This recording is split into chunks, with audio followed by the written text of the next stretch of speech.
Welcome to the Twist News. I'm Erika Grey.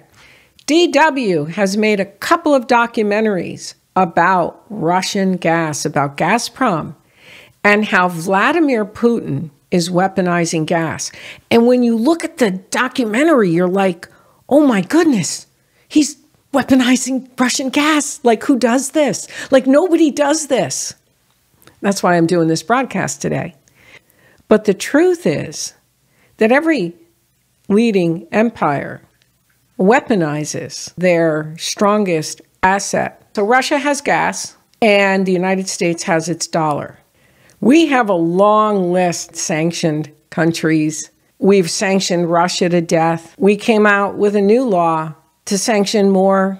We use our dollar as a weapon. Not only do we use the dollar as a weapon, but also our market. And the European Union is also using its market. I think it's really time for Europe to play team, to flex muscles, and I can think of 5 areas where we can be a formidable power. I've mentioned the purchasing power. I would mention the trading power. You want to put missiles in Russia's backyard. They're sovereign and they can have missiles in their backyard if they want, facing Russia. You conflict with whatever agreement. You poke the Russian bear. Then when the Russian bear draws a line in the sand and sends troops into Ukraine for its interests, for its strategic interests, you send as much money as humanly possible. You sanction Russia to death. Essentially, you set fire to the nation. And then after you set fire to the nation and set fire to its people, you expect Russia to sell you gas? Like, who does that? Who does that? Like, come and burn my house down and I'm going to serve you a meal afterwards? Like there's something wrong with their thinking. And neither would I expect Europe to want somebody to be part of its market if they went to Europe and burned Europe down and hurt all the citizens. They're not going to trade with that country. So to say that it was weaponized, every nation is guilty.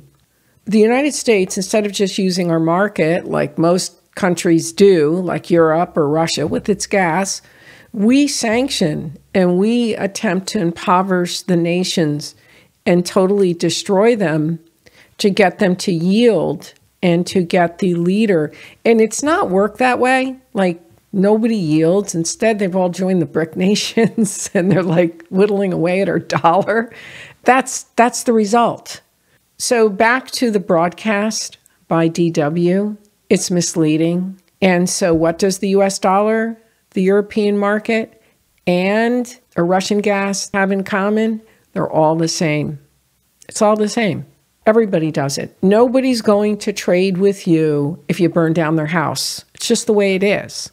So when I hear Ursula von der Leyen going on about that, like, I'm like, lady, what do you expect, lady? No, what did you expect? What do you expect? Like, like you were a doctor? Come on.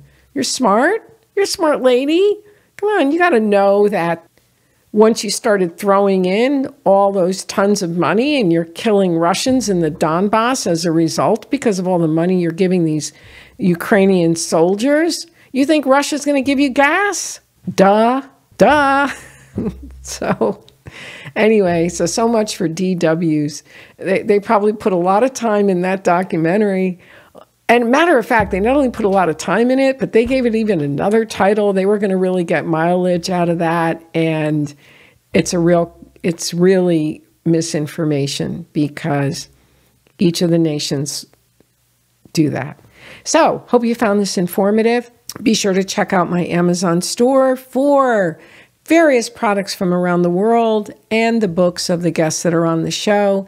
And I have some very interesting products from Siberia, some health products that if you want to stay healthy and have energy, you might want to look into some of those things. And stay tuned, hit the subscribe button, and we'll see you next time. Get down.